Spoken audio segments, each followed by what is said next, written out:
Anda masih bersama kami dalam Kominfo Newsroom.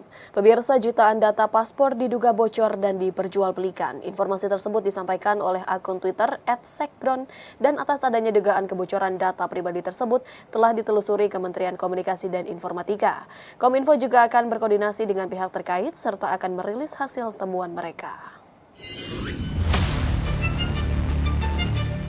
Kementerian Komunikasi dan Informatika mengintensifkan penelusuran atas kasus dugaan kebocoran data paspor milik 34.900.867 warga negara Indonesia.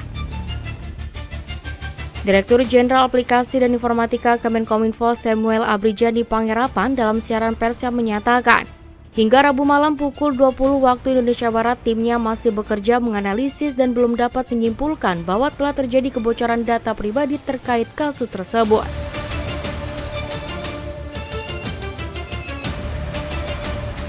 Kemenkominfo menjanjikan akan merilis hasil temuan dari penelusuran yang dilakukan setelah mendapatkan informasi lebih mendalam. Selain melakukan penelusuran lebih lanjut, langkah lainnya yang telah Kemenkominfo tempuh dalam penanganan dugaan kebocoran data paspor ini ialah berkoordinasi dengan BSSN serta Direktorat Jenderal Imigrasi dari Kementerian Hukum dan HAM. Di samping itu, Kemenkominfo mengingatkan agar seluruh penyedia sistem elektronik lainnya serta pengelola data pribadi bisa meningkatkan kewaspadaan untuk melindungi keamanan data pribadi pengguna layanannya.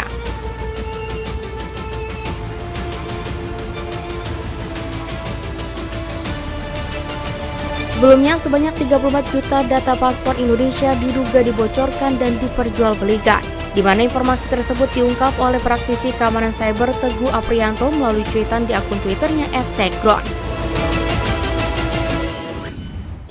Kementerian Kesehatan menerbitkan surat edaran untuk seluruh fasilitas kesehatan di wilayah Daerah Istimewa Yogyakarta untuk mewaspadai potensi penularan penyakit antraks. Hal ini merupakan langkah Kemenkes pasca ditemukannya kejadian infeksi antraks yang mengakibatkan 3 korban jiwa warga Gunung Kidul, Yogyakarta. Kementerian Kesehatan Republik Indonesia mengungkapkan kronologi kejadian antraks yang memicu 3 korban jiwa warga di Gunung Kidul, Yogyakarta yang disebabkan oleh penularan bakteri Bacillus anthracis dari hewan ternak ke manusia.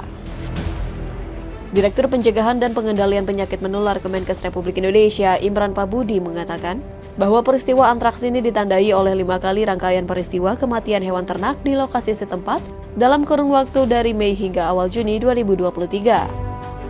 Hewan ternak berjenis sapi dan kambing itu diketahui milik warga berinisial KR dan SY, di mana sapi mati dilaporkan pada periode berkala, yakni 18 Mei, 22 Mei, dan 26 Mei, sementara kambing yang mati terjadi pada 20 Mei dan 2 Juni 2023. Tanggal 1 Juni, Bapak WP ini masuk ke rumah sakit ya dengan keluhan gatal-gatal, bengkak, dan luka. Dan kemudian waktu diperiksa, ada sampelnya yaitu positif spora antraks dari sampel tanah tempat penyembelihan sapi tadi. Ya. Kemudian tanggal 3 Juni ini yang sakit tadi itu dirujuk ke Sarjito dan dilakukan pengambilan sampel darah dan didiagnosis bahwa dia itu suspek antraks. Kemudian tanggal 4 Juni Bapak WP-nya itu meninggal. Lebih lanjut, Imran mengatakan tren kejadian antraks di Yogyakarta hampir setiap tahun terjadi. Di antaranya pada tahun 2019 sebanyak 31 kasus dan tahun 2022 sebanyak 23 kasus. Namun dalam rentang waktu tersebut belum ada laporan terkait kematian hingga pada tahun 2023 ini Kemenkes mengungkap ada 3 kasus kematian akibat antraks di Indonesia. Adapun penyakit antraks ini memiliki 4 jenis, yakni antraks kulit, saluran pencernaan, injeksi, dan antraks paru-paru yang memiliki tingkat fatalitas atau kematian tertinggi dari keempat jenis antraks tersebut. Untuk meminimalisir adanya kasus antraks lainnya, Kemenkes mengimbau kepada masyarakat untuk meningkatkan kewaspadaan terhadap hewan ternaknya, khususnya pada daerah endemis antraks seperti daerah istimewa Yogyakarta. Oleh sebab itu, Kemenkes juga menginstruksikan agar seluruh fasilitas kesehatan baik tingkat rumah sakit atau puskesmas untuk mulai waspada terkait potensi penularan penyakit antraks dengan mengirim surat edaran kewaspadaan kepada Dinkes dan rumah sakit di daerah istimewa Yogyakarta. Perlu meningkatkan kapasitas sumber daya manusia. terutama untuk nakes manusia dan nakes hewannya di dalam penanganan kasus antraks.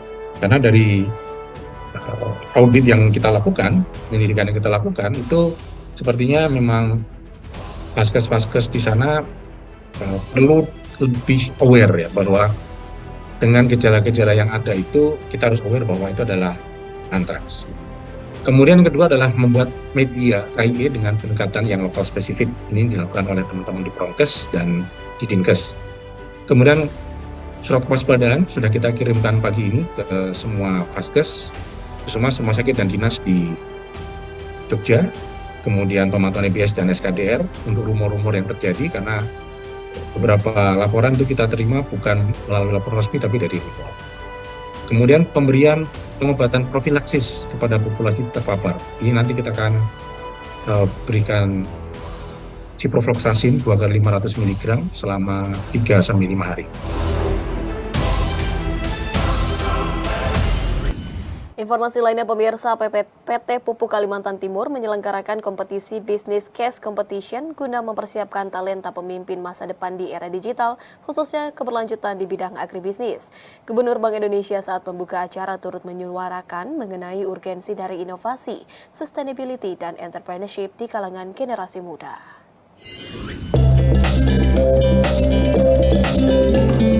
PT Pupuk Kalimantan Timur mempersiapkan para generasi muda untuk menjadi talenta masa depan pada era digital di bidang agribisnis dengan penerapan praktik environmental, social, and governance yang tepat, salah satunya melalui ajang Business Case Competition. Gubernur Bank Indonesia Peri Warjio secara virtual dalam acara pembukaan mengatakan, agribisnis sangat diperlukan untuk kemajuan ekonomi Indonesia, sehingga diharapkan para generasi muda bisa memajukan sektor ini ke depannya. Hal ini karena Indonesia merupakan negara agraris yang memasok berbagai produk pertanian dunia seperti kelapa sawit, karet, kopi, beras, dan yang lainnya. Di tengah tren positif pertumbuhan ekonomi Indonesia yang mencapai 5%, sektor pertanian berperan sebesar 13% dari produk domestik bruto atau sekitar 2.000 triliun rupiah per tahunnya. Karena itu sekali lagi, ini adalah suatu ajang kompetisi yang sangat bisa mendukung ekonomi kita, devisa maupun juga penciptaan lapangan kerja.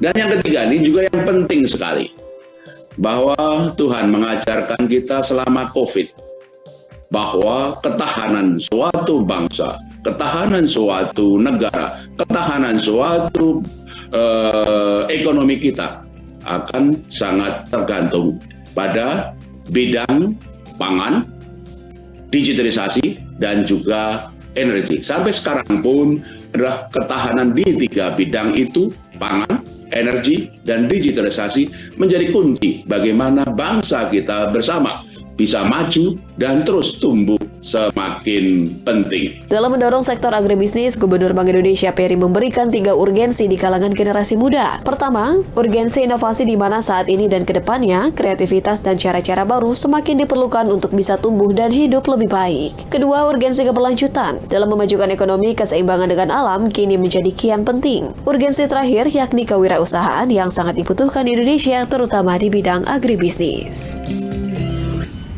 Pemirsa, gelaran Festival Durian Internasional di Kabupaten Parigi Motong, Sulawesi Tengah berakhir pada hari ini.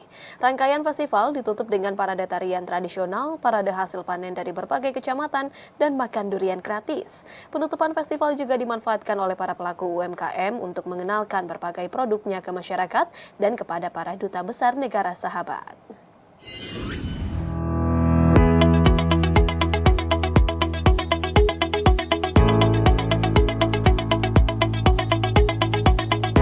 6 Juli 2023 menjadi akhir dari rangkaian Festival Durian Internasional Parigi Motong. Pemerintah Kabupaten Parigi Motong menutup gelaran festival dengan parade tarian tradisional dan arak-arakan hasil panen dari 23 kecamatan di Kabupaten Parigi Motong. Tamadu Paribo Ante Pasampe Sufu atau Durian Parigi Motong untuk persaudaraan menjadi tema pawai budaya yang diangkat pemerintah Kabupaten Parigi dalam penutupan Festival Durian Internasional Parigi. Tema ini diambil mengingat majemuknya suku yang tinggal di Kabupaten Parigi Motong, mulai dari Bugis, Minahasa, Makassar, Gorontalo, Bali, dan Jawa.